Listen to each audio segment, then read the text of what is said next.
Aló, aló. Tengo un problema y es que tengo que salir de aquí faltando. Casi inaccesible. ¿Quién? Forma. ¿Y que por seguridad o porque le subieran los...? De ambas. Porque estaba ya de candidato Es que a la alcaldía. a la alcaldía. Él desmintió, ¿no? Él desmintió esa vaina. Pues yo no sé, porque él dijo en una entrevista que un grupo de amigos lo había promocionado. Listo, vamos a grabar. Entonces, Dani, 5, sí, 4. entonces hay unas preguntas que de pronto están en como en desorden, que tienen... Esa primera, digamos, uno podría hablar del oficialismo, pero digamos, yo lo conectaría también con lo actual, es decir, y si hubiera ganado Zuluaga, pues los medios serían zuluaguistas, porque el capital económico no suele enemistarse con el poder. Sí. Espérate. Ay, cierto que estoy con esto. Sí, tranquilo. Sí. Es que me preocupa es la seguridad y que aquí hay que estar. Está abierta la otra puerta, pues 5, 4, 3, 2.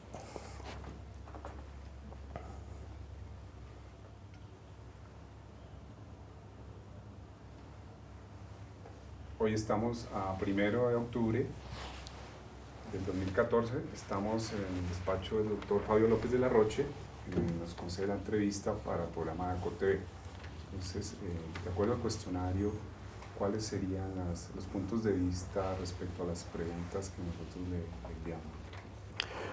Bueno, con respecto al apoyo de los grandes medios al gobierno del presidente Uribe Vélez entre el 2002 y el 2010, hay que decir que en los distintos gobiernos se producen unos pactos entre las élites periodísticas y las élites políticas y económicas. Ese gobierno estaba empeñado en una derrota militar de las FARC, fue su apuesta y avanzó en un esfuerzo militar en ese sentido, y al mismo tiempo pues utilizó la autoridad ganada en esa lucha exitosa contra las FARC para perseguir a los opositores, para homogeneizar ideológicamente al país. Yo pienso que el país tuvo una notable derechización en su cultura política. Utilizó también... Qué pena. No molestarlo, pero gracias, listo. Listo, doctor, qué pena con usted. Tranquilo. Yo le he dicho a Antonio que compre gafas antirreflex, pero me ha hecho las Antonio Morales. Listo. Estas oscurecen mucho. Tengo todo reflejo. Estoy grabando, doctor, qué pena la idea se la corté. Bueno, entonces, con respecto al papel de los medios en la administración de Uribe Vélez entre 2002 y 2010, pues hay que decir que en universos de economía política de los medios tan altamente concentrados como el colombiano, pues se producen unos inevitables pactos entre las élites políticas y económicas y las élites periodísticas. Entonces, ese fue un gobierno que le apostó a la derrota estratégica de las FARC y que encaminó pues buena parte del aparato estatal, pero también del discurso público en fortalecer la lucha contra ese enemigo que el presidente Uribe definió como el enemigo público número 1 de los colombianos. Yo a ese fenómeno lo llamo el nacionalismo antifariano y pues logró un efecto bastante fuerte de homogenización de la opinión contra ese enemigo. Yo digo también que con la propia ayuda de las FARC y de sus excesos, particularmente en el fenómeno del secuestro, que le granjearon la animadversión de sectores importantes de la opinión pública, hecho que fue utilizado muy hábilmente por el expresidente, por el presidente en funciones, Álvaro Uribe Vélez, para convertirlos en una especie del monstruo mayor, el enemigo público número 1 de los colombianos. Entonces eso tuvo un correlato en los discursos de los medios de comunicación que pues organizaron las mayores movilizaciones y las mayores campañas contra el secuestro de las FARC. y en ocasiones invisibilizaron otras víctimas y otros victimarios pues, que también están involucrados en el conflicto armado colombiano. Hubo allí una relectura en clave antiterrorista de la historia reciente del país, bastante abusiva en la medida en que terminó metiendo en el mismo saco a actores como los paramilitares junto a guerrillas históricamente muy diferentes como la del M-19 con respecto a las FARC, que reivindicó estratégicamente la democracia, por ejemplo, en el caso del M-19, y que no funcionó con referentes marxistas, sino más bien con referentes nacionalistas que su líder, Jaime Bate Mancayón, en su momento nombró como el sancocho nacional, ¿no? Y pues también metió en el mismo saco del terrorismo a las organizaciones no gubernamentales, a los dirigentes de derechos humanos y a los luchadores sociales pues ligados a proyectos políticos de la izquierda.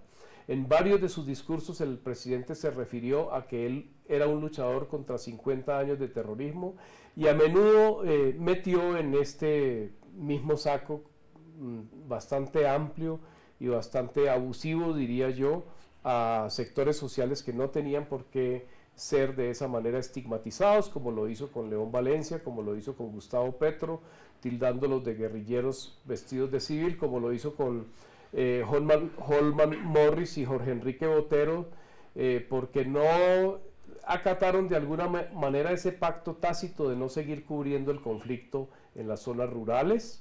Lo que sí continuaron haciendo Langlois y varios reporteros internacionales que no se plegaron pues a esa orden de hecho de no cubrir el conflicto armado en las áreas rurales. El sector sindical también estaba en ese saco, ¿no? Indudablemente el sector sindical, si bien tanto en el caso de los amenazados pertenecientes al periodismo como al sindicalismo, el presidente siempre aludía a que tenían garantías y a que tenían escoltas y a que tenían una serie de protecciones físicas. La paradoja, como lo subrayó en algún comunicado la Fundación para la Libertad de Prensa, es que buena parte del discurso presidencial en esos años fue un discurso simbólicamente orientado contra estos sectores.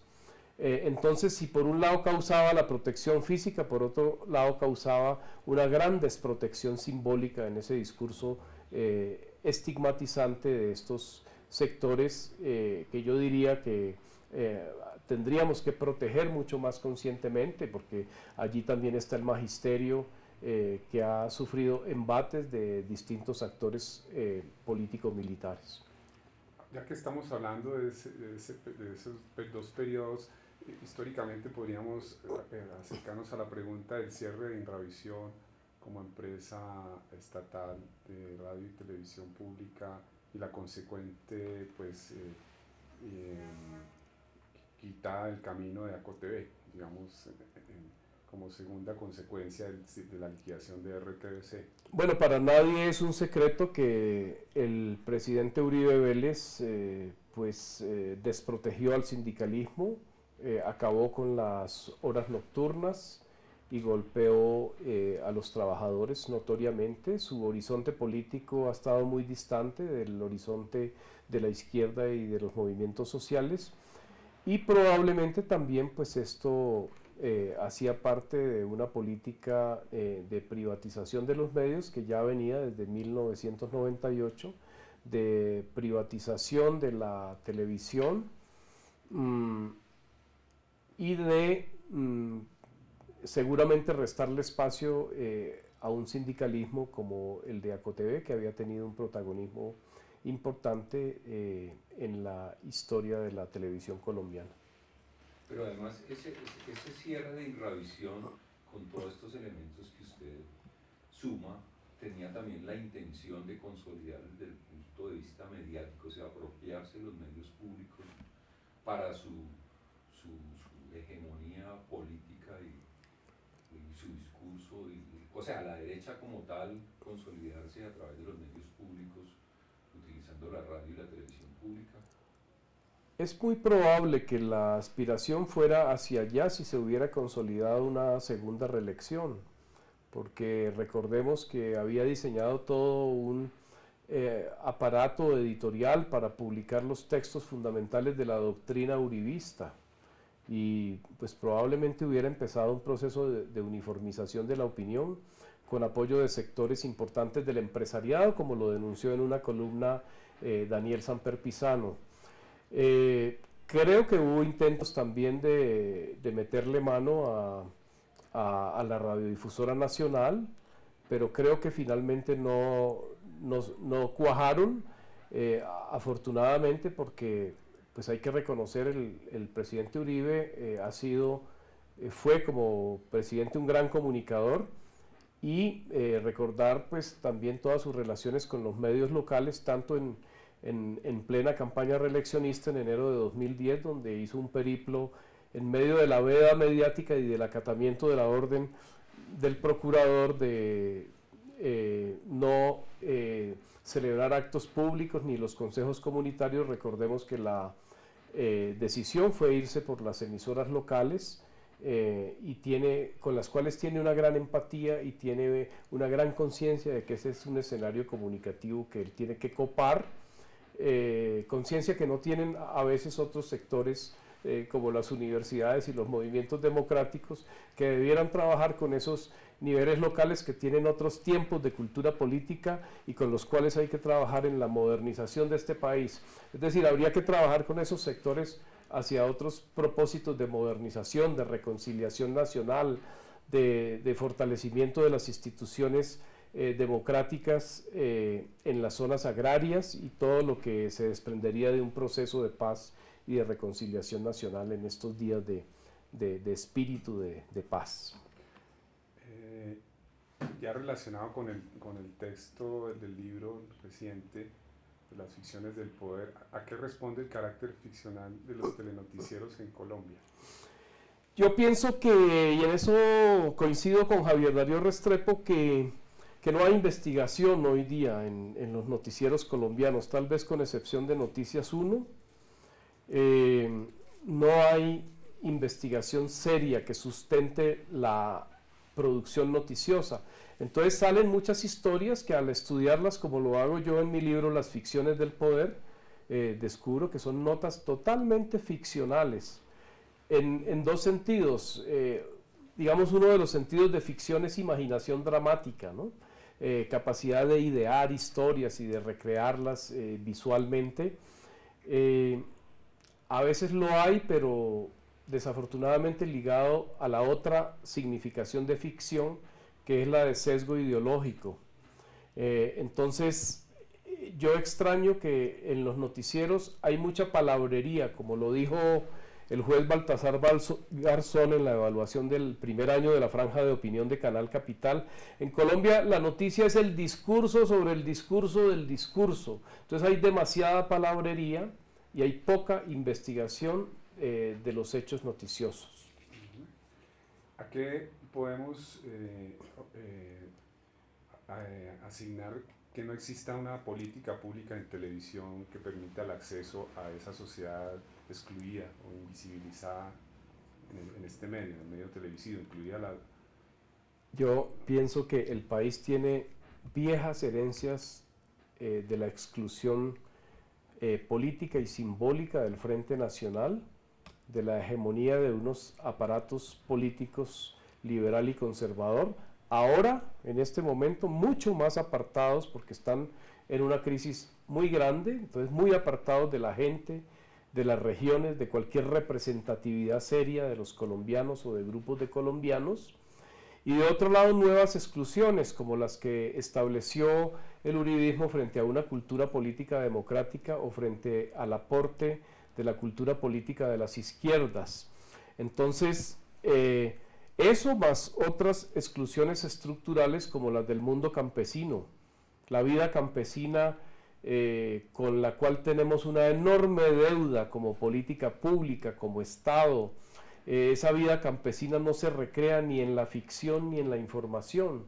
Entonces este país necesita reconstruir las sociedades agrarias, hacerlas pacíficas, erradicar los poderes de facto que hoy controlan el Pacífico, que hoy controlan buena parte del oriente del territorio colombiano, las BACRIM, a través de la negociación con las FARC,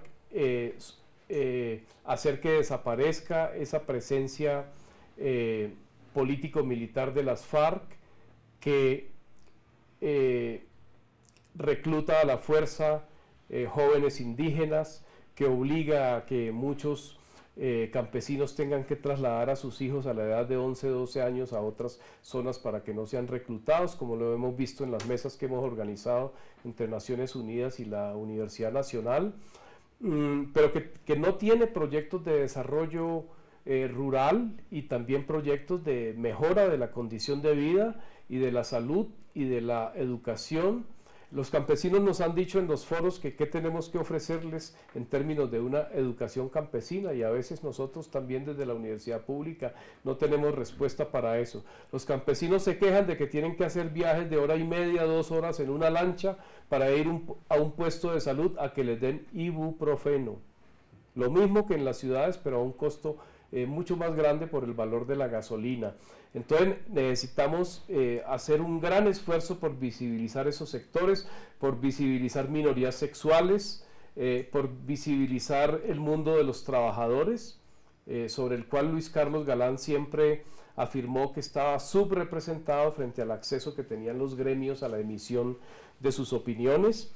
Entonces yo diría visibilizar el mundo de las asociaciones, porque este es un país que tiene un déficit asociativo enorme, tiene una tasa de 3.7 de asociación a nivel sindical que es absolutamente vergonzosa, y si tomamos cualquier otra esfera de la organización de la gente para la defensa de sus derechos, vamos a encontrar cifras muy bajas de asociación.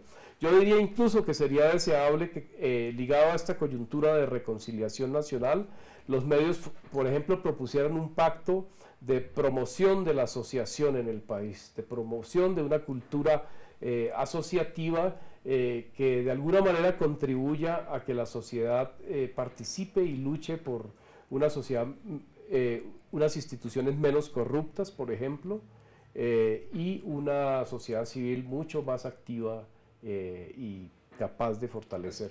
Así como usted lo plantea, entonces, ¿qué papel le correspondería a la televisión en los conflictos? Es lo que usted está tratando como de decir.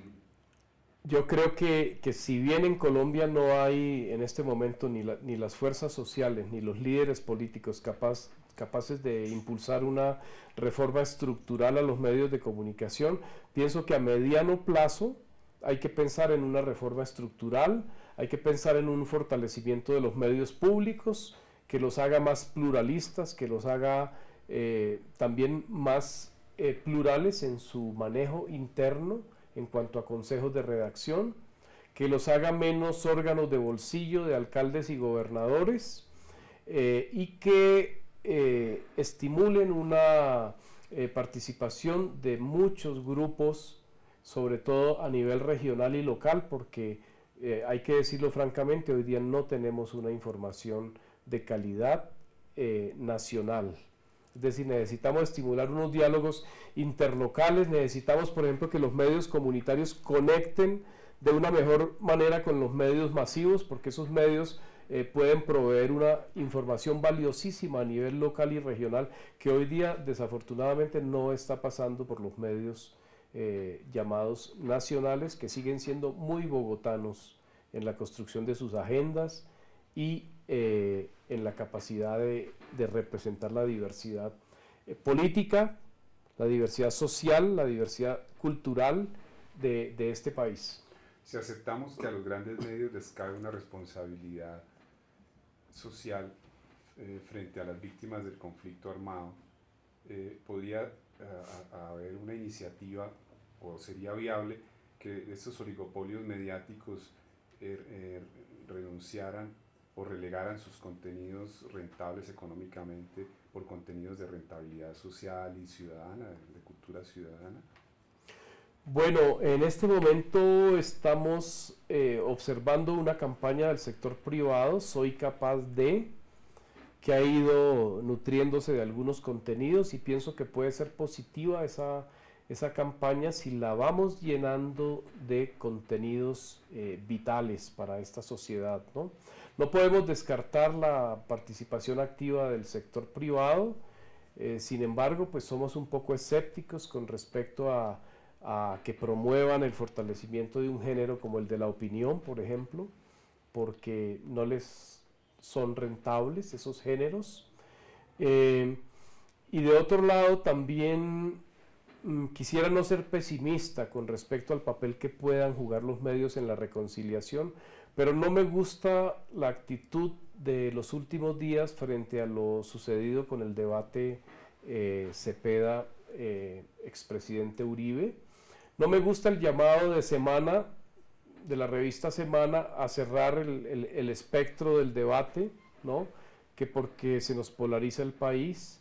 No me gusta el llamado del Tiempo de ese mismo fin de semana, la edición dominical, viendo como inconveniente el debate, y no me gusta tampoco la posición de Luis Carlos Vélez como director editorial de Noticias Caracol, llamando a cerrar el debate, cuando probablemente este país esté descubriendo próximamente que tiene alrededor de 50 o 60 mil desaparecidos.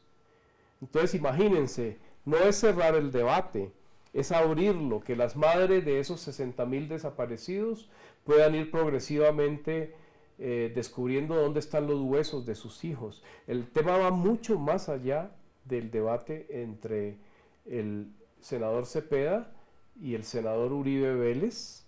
No digo que el debate no sea importante, por supuesto que es muy importante para esclarecer la verdad de lo que nos pasó en las décadas antecedentes, pero el debate va mucho más allá. El debate tiene que ver con establecer la responsabilidad de otros victimarios, además de las enormes responsabilidades de las FARC.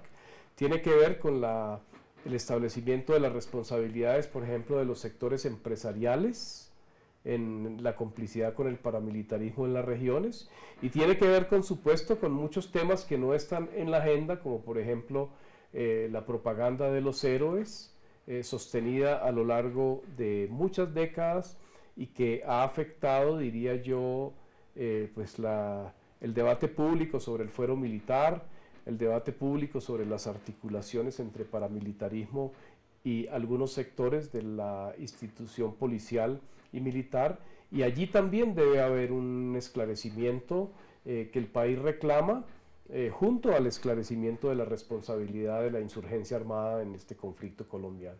Que sigue habiendo una política del tapen y de proteger y de evitar que se revele y que salga la verdad de lo que ha sido este tan doloroso conflicto, ¿no? Sí, yo pienso que la política no puede ser la del tapen.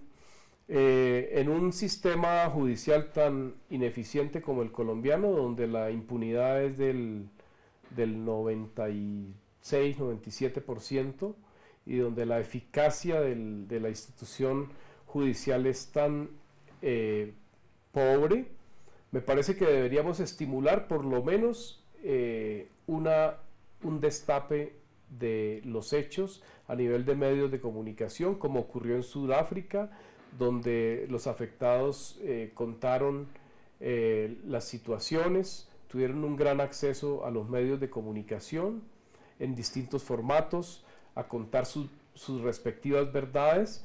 Me parece que deberíamos empeñarnos en un esfuerzo de ese tipo y que hubiera una gran sanción moral, porque pues ya se ha dicho que si vamos a juzgar todos los delitos ocurridos en estas décadas, nos tardaríamos unos 200 años con estos niveles de ineficiencia del sistema judicial.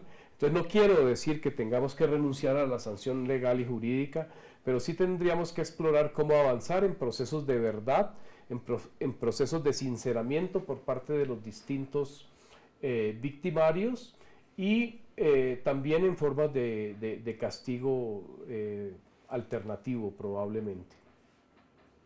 Porque en ese tape y tape, y hablando de contenidos de televisión, ya se han dado los fenómenos de cómo presentar héroes, el paramilitarismo, presentarlo como parte de la historia heroica del país. Entonces, es bueno como devolvernos a analizar eso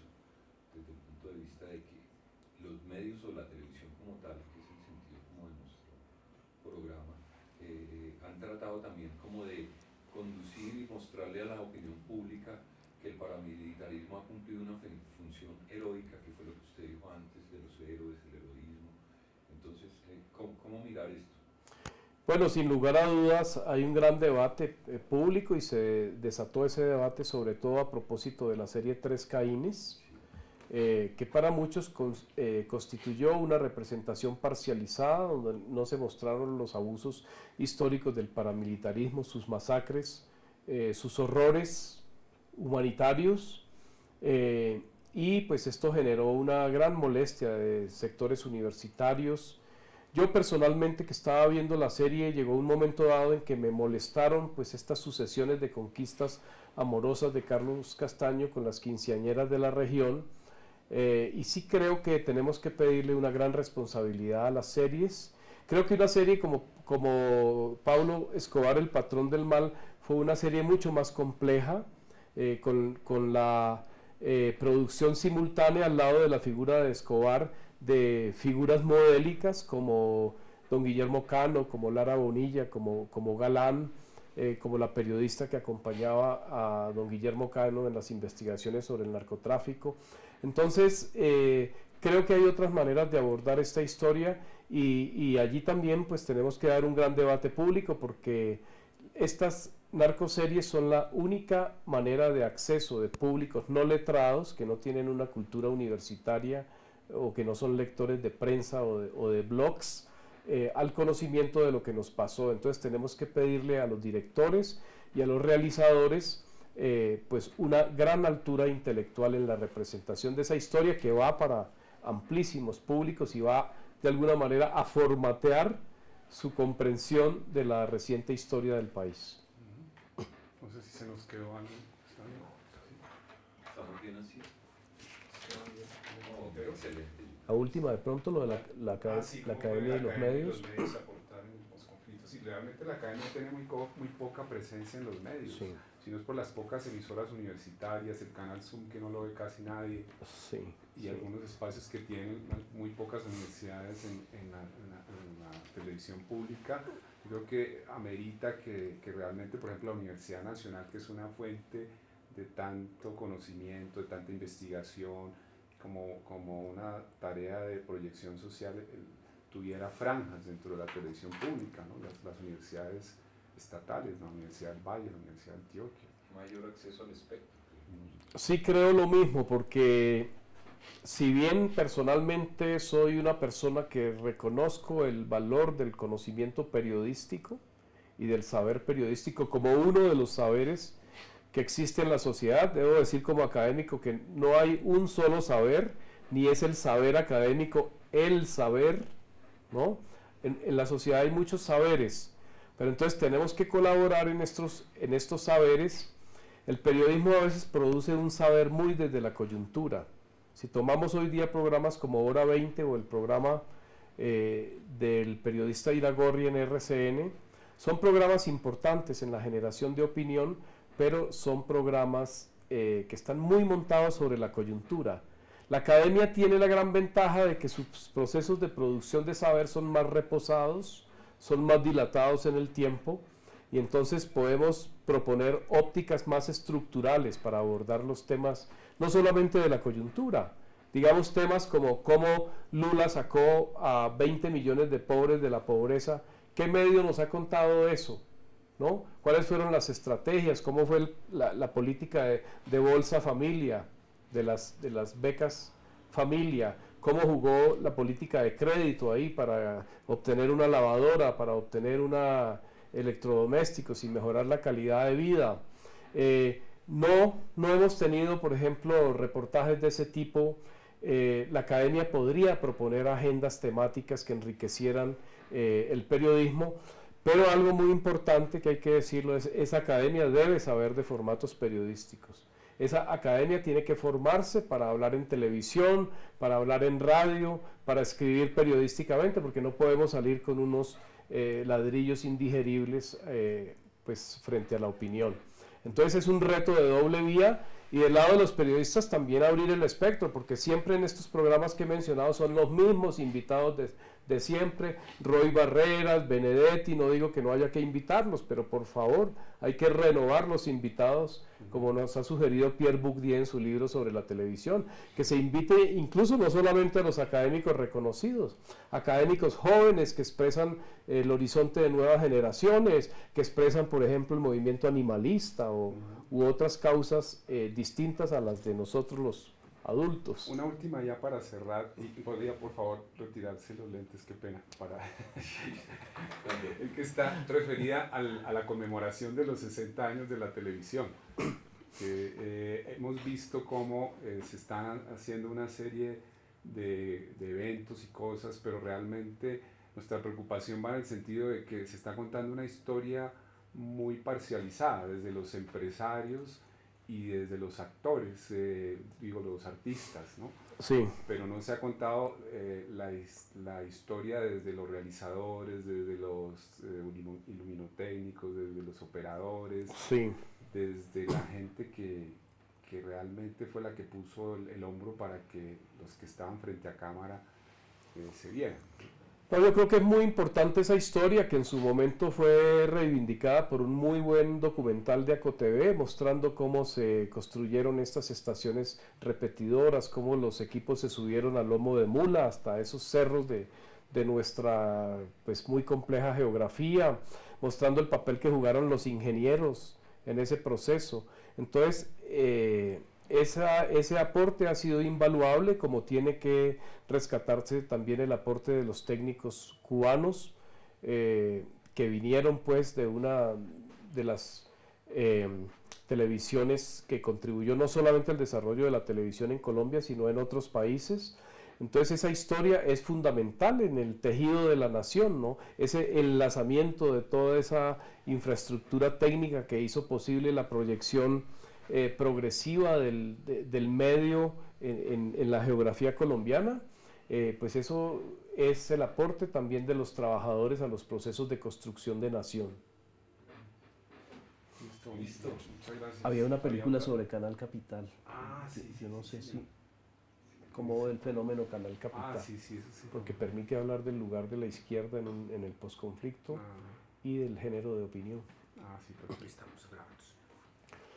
Bueno, sobre el lugar de Canal Capital, pues hay que reconocer que le ha tocado ejercer en medio de una enorme polarización que permite entrever la polarización que va a generar la llegada al sistema político de las FARC. Si la recepción que se le ha dado a la izquierda democrática, del M-19 en este caso, incorporada a la vida civil en 1989-1990, es decir, hace 25 años, si va a ser la que se le ha dado pues a esta vertiente de la cultura política, pues no tendremos los mejores augurios para el proceso de negociación con las FARC. Sobre a este respecto quiero decir que es muy importante en este momento un reconocimiento simbólico de la cultura política de la izquierda, que la considere como parte de la cultura nacional. Pienso que el proceso de paz debe partir de ese reconocimiento, y eso no implica no conversar sobre las cosas que esa cultura política de izquierda tiene que mejorar, tiene que reestructurar. Pues por supuesto no estamos hablando de una cultura política de ángeles. Es obvio que la izquierda tiene que ganar, por ejemplo, en la construcción de una cultura con un mayor lugar para una tecnocracia, que la izquierda tiene que aprender mucho de la comunicación de masas, y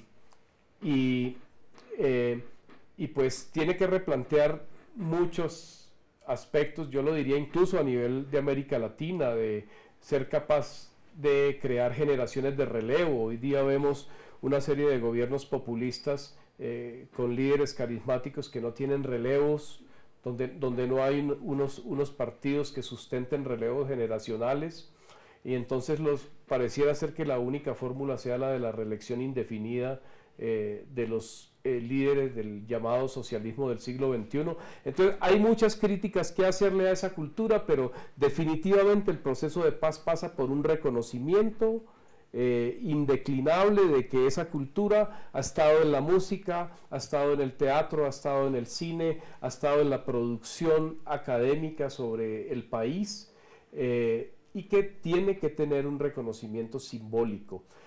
Y lo otro, ya con respecto a la experiencia concreta de Canal Capital, hay que reconocerlo que ha jugado un papel muy importante en la recuperación del género, de la opinión televisiva, que estaba totalmente abandonado por el desinterés del sector privado, por un género que no le resulta rentable. Entonces, creo que ha logrado posicionar ese género y ha logrado avanzar en un cierto reconocimiento de las minorías culturales, de los animalistas, de las minorías sexuales y de otros grupos sociales como los afrocolombianos, los indígenas que tienen hoy día un lugar en las programaciones. Entonces yo diría que para la coyuntura de la reconciliación nacional es muy importante avanzar en